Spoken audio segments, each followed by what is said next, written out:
I'm really glad TT Games keeps bringing older LEGO games to the Switch. For those unaware, handhelds and LEGO games got pretty gimped in the PSP DS and Vita 3DS eras. At the time, the games we got on handhelds were isometric, watered down, and more basic single-player games that had content removed, making them nowhere near as expansive or fun as their console brothers. But the Switch is made up for this with its ports of LEGO Harry Potter, Jurassic World, and now Marvel. Originally released back in 2013, here is my review of LEGO Marvel Superheroes for the Nintendo Switch. LEGO Marvel takes place in a version of the Marvel Universe where S.H.I.E.L.D. interacts with not only the Avengers, but Fantastic Four. The Silver Surfer is attacked on Earth, scattering cosmic bricks from his broken board, quickly gaining the attention of Doctor Doom and other villains. The heroes must then track down these cubes and stop the Doctor's plan. Overall, I find this story to be pretty wacky and fun.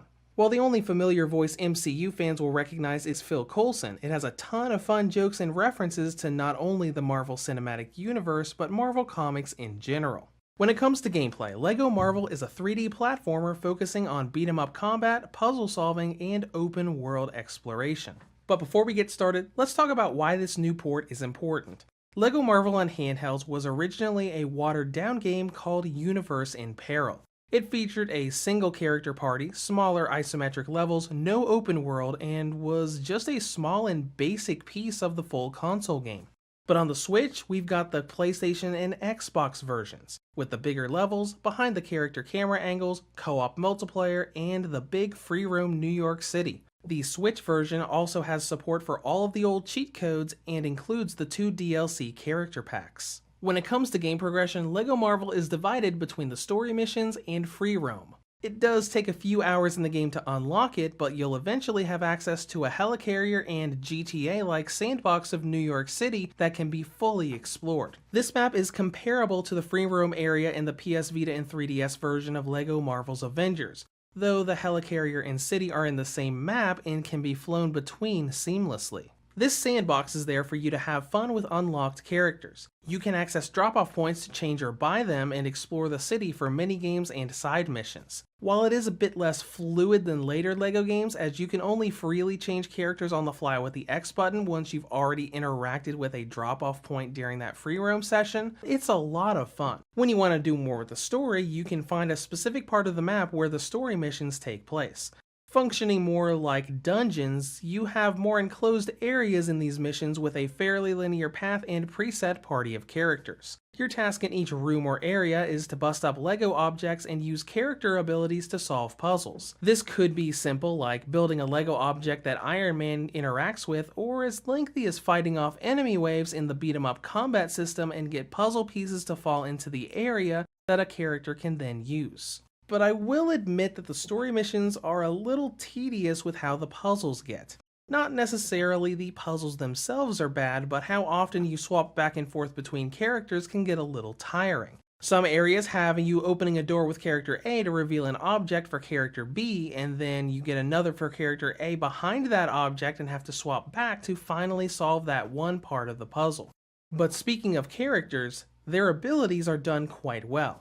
You have big attackers like Hulk and the Thing, missiles and heat attackers like Iron Man Mark II and Cyclops, and even when you have characters with the same abilities, you get different ways to use them, making the characters still feel unique and not exact copies or clones of the others. Once you get each story mission done, you are rewarded with the stud currency, character unlocks, and other rewards depending on how many hidden items you found. These can lead to the unlocking of not only playable characters, but cheat codes like stud multipliers or different cosmetics that you can grab from Deadpool's room in the helicarrier. Overall, I think this formula works well. You've got enclosed areas, but between any of those story missions, you can just explore and do fun side stuff in the big free roam city. It gives you a lot to do, and it's refreshing to see another LEGO Marvel game with a big city for you to explore.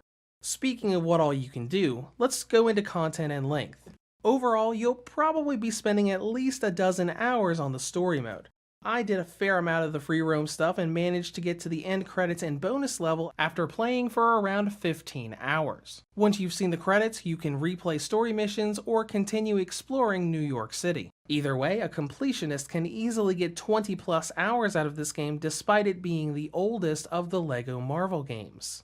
Next up is presentation. Visually, the game looks smooth in docked mode. There is a soft blur in handheld, but it still looks pretty decent. But we do have a problem with the game's volume. All audio in LEGO Marvel Super Heroes is incredibly low and quiet. I had to constantly crank my TV's volume up from my normal 5 to 10% to 70% and above to hear it properly. This is also a problem in handheld mode, requiring near max volume on your Switch to hear anything. When it comes to performance, I was pretty impressed. I saw few if any frame drops below the game's constant 30 FPS. Even in the open world, it was buttery smooth. Now, I did have the game crash on me during free roam on stream earlier this week, but it hasn't crashed on me since. It's a possible worry, but one crash in 15 plus hours isn't bad at all. And with that out of the way, let's dive into battery life. On the original model, LEGO Marvel Super Heroes gives us a battery range of 3 hours and 16 minutes up to 4 hours and 22. The Nintendo Switch Lite gets a range of 3 hours and 45 up to 5 hours and 46. The Redboxer V2 2019 model gets a range of 6 hours and 28 up to 7 hours and 26. And the Nintendo Switch OLED model gets a range of 7 hours and 5 up to 8 hours and 5.